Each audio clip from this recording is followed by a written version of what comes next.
आवाज़ की दुनिया के दोस्तों, कल जब मैं बता रहा था कि लड़के ने अपनी पत्नी से कहा कि मुझे 3 दिन का टाइम दो, मैं सोचता हूँ क्या होना चाहिए।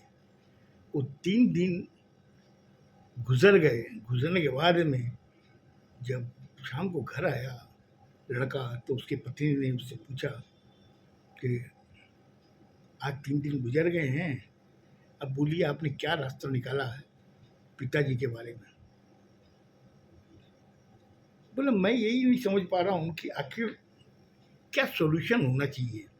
क्यों कि मेरे पिताजी समाज के काफ़ी प्रतिष्ठित व्यक्ति हैं और उनके बारे में कोई भी चीज़ अगर कुछ होगी तो उसमें हमारी बदनामी होनी है। बल देखिए दुनिया क्या कहती है उससे मुझे कोई मतलब नहीं है, ये पत्नी के वर्ड से। दुनिया क्या कहती है मुझे कोई मतलब नहीं है, मुझे फ्रीडम चाहिए और फ्रीडम आप दे सकते हो। तो जब तक ये ससुर जी घर में रहेंगे तब तक मुझे फ्रीडम नहीं मिलेगा। तो इसका रास्ता आपको निकालना, अगर आप नहीं निकाल सकते तो आप मुझे कहिए, मैं आपको बताती हूँ आपको करना पड़ेगा और ये आपको वचन देना है कि आप करोगे। काफ़ी देर तक वो सोचता रहा। उसने कहा तू एक काम कर, जा चाय बना के लेके आ। उसकी पत्नी उसकी आज्ञा मानते हुए किचन में गई, चाय बना के लेके आई। उसने उससे कहा कि खाली एक कप लेके आई हो, तुम अपने लिए नहीं लाई। उसकी पत्नी ने जवाब दिया कि आज आपको चाय की ज़रूरत है, मुझे ज़रूरत नहीं है, क्योंकि मेरे सामने एकदम क्लियर रास्ता है। या तो आप मुझे उसका सॉल्यूशन बताओ, अगर आप नहीं बताते तो मैं आपको जैसा कहती हूँ वैसा आपको करना पड़ेगा। उसने फिर भी कोई जवाब नहीं दिया पत्नी को। चाय दी, लेके वो पीने लगा।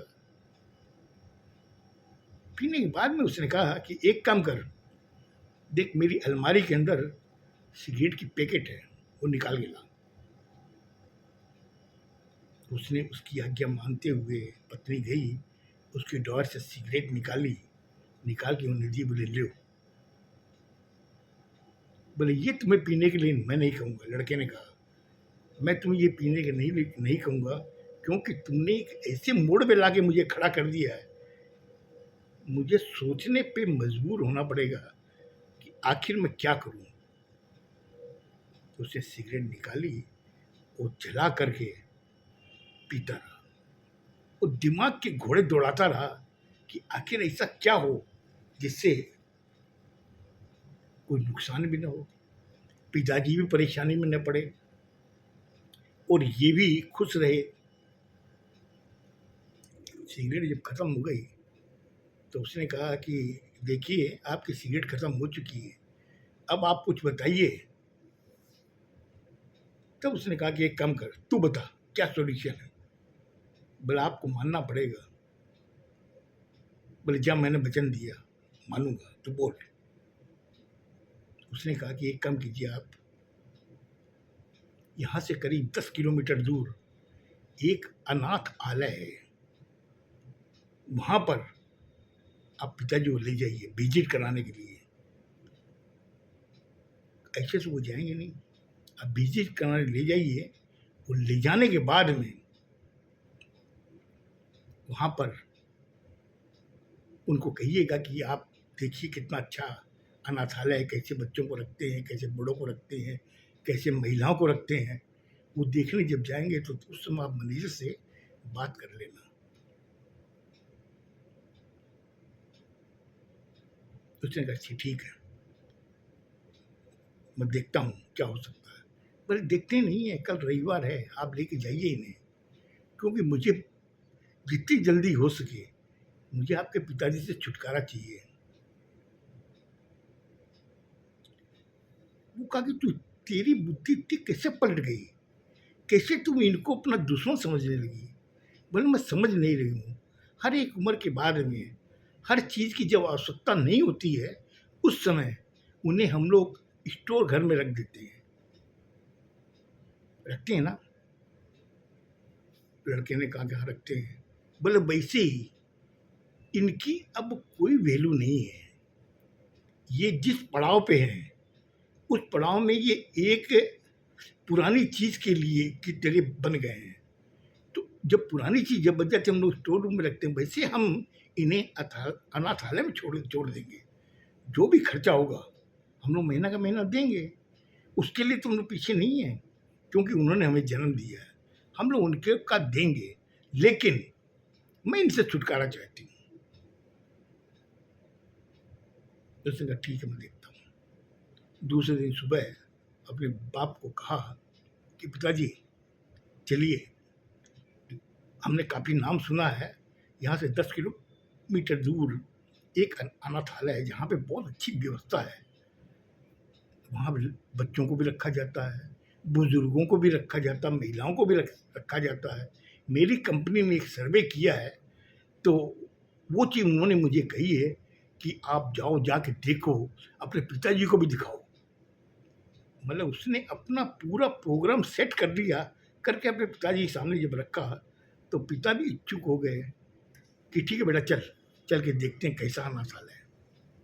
तो उनको लेके चला गया। अनाथालय के बाहर में जब बोर्ड देखा, देखने के बाद में बोला पिताजी यही है। पिताजी उतरे, लड़का उतरा। उतरने के बाद में उन्होंने कहा कि पिताजी एक काम कीजिए, आप अंदर चलिए, जब तक मैं अनाथालय को भी देख लेता हूँ और हम मैनेजर कहाँ है वो भी देख लेता हूँ, और आप मैनेजर के ऑफिस में बैठिए। तो ठीक है बेटा। वो अंदर गया, जाते ही वहाँ देखा कि मैनेजर का रूम था। मैनेजर के रूम में जब दुर्गा प्रसाद अंदर पहुँचा और मैनेजर ने जब उसे देखा, देख के बहुत खुश हुआ। अरे दुर्गा प्रसाद, आज तुम यहाँ पर, क्या बात है, बहुत दिन बाद में मिले हैं। बोले नहीं ऐसे ही आ गया, थोड़ा देखना भी था, और मेरा लड़का लेके आया कि उनकी कंपनी ने कहा कि यहाँ का जो अनाथालय है काफ़ी अच्छी तरीके से लोगों को रखता है, चाहे महिला हो, चाहे बुजुर्ग हो, चाहे बच्चे हों, उनको खाने का भी अच्छा प्रबंध करते हैं।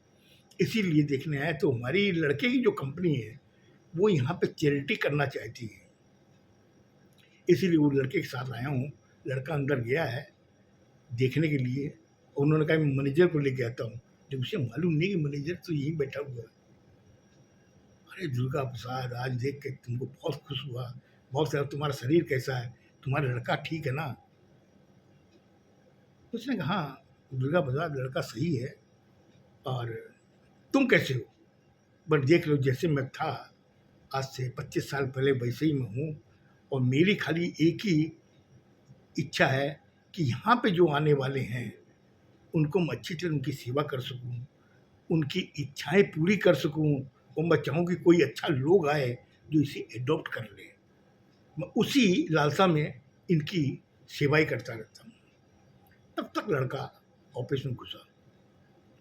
जब देख रहा कि बाप और वो मैनेजर दोनों हंस रहे हैं, हंस के बातें कर रहे हैं, तो उस समय आके वहाँ बैठा। बैठ के साहब उसने कहा कि कौन? अरे दुर्गा प्रसाद। तो उस समय मैनेजर ने जब ये नाम दिया उसके पिताजी का, वो चौंका। उसने कहा आप इनको जानते हैं क्या? बोले नहीं नहीं, अभी इन्होंने अपना नाम बताया दुर्गा प्रसाद, इसीलिए मैंने कहा। बोले ये तुम्हारा लड़का है क्या? बोले हाँ ये मेरा लड़का है, और ये तुम देखिए है पूरा अनाथालय? बोला हाँ मैं देख लिया हूँ, अच्छा है, सब कुछ है। तो पापा आप भी जाके देखिए हो, तब तक मैनेजर साहब से बात करता हूँ। उसने कहा ठीक है। वो उठ के गया, चला गया बाहर, जहाँ पे लोग बाग थे, बुजुर्ग थे, महिलाएं थी, सबके अलग अलग रूम थे, और और औरतें थी जो सेवा कर रही थी। जब चले गए तो उसने मैनेजर से कहा कि मैनेजर साहब आप इन्हें जानते हो क्या? बोले हाँ जानता हूँ मैं। बोले कैसे जानते हो? बोले आज से 25 साल पहले ये शख्स मेरे अनाथालय में आया था। उस समय इसने 2 साल के बच्चे को एडॉप्ट किया था, क्योंकि इनके संतान नहीं थी। एडॉप्ट किया था, कहा कि मैं उसको पलकों में बैठा के रखूँगा, उसकी सेवा करूँगा। दुर्गा प्रसाद आया था, उनकी धर्मपत्नी आई थी। बोले फिर? बोले उन्होंने कानूनी कार्रवाई के हिसाब से उसे एडॉप्ट किया था, लेकिन मेरे समझ में नहीं आ रहा कि तुम कौन हो? बोला मैं इनका बेटा हूँ। बोले इसका मतलब जो एडॉप्ट किया था वो तुम हो? इतना सुनना था कि उसका माथा खराब हो गया लड़के का। उसने कहा कि ठीक, आप ये बात मेरे पापा को मत बताइएगा, मैं जा रहा हूँ, जाकर पापा को लेके आता हूँ। वो मैनेजर से मिलने भी नहीं आया। वो बाहर जा कर के अपने पापा को जो देख रहा, सब जगह वो देख रहे थे, उनको पापा के पैर छुए। छूने के बाद में कहा पापा आप घर चलो। बोले क्या देख लिया क्या सब कुछ? मैनेजर से बात हो गई? बोले पापा सब कुछ हो गया, आप घर चलो बस। उन्हें घर लेकर के आया। आने के बाद में अपनी पत्नी को कहा कि सुन, ये जो है ना, ये मेरे पापा हैं। इन्होंने मुझे दोस्त, जब 25 साल पहले जिस अनाथालय में मैं इनको छोड़ने गया था ना, वहाँ का मैनेजर ने बताया कि मुझे इन्होंने एडॉप्ट किया था जब मैं 2 साल का था। मेरी माँ बाप का पता नहीं था। ये एडॉप्ट करने आए थे, ये आए थे और इनकी धर्मपत्नी यानी मेरी माँ। इन्होंने मुझे कोई चीज़ की कमी नहीं रखी। वो आज मैं ऐसा लड़का निकला कि मैं इन्हें खुद उसी अनाथालय में छोड़ने जा रहा था। तुम्हें मेरे साथ रहना है या रहो, नहीं रहना मत रहो।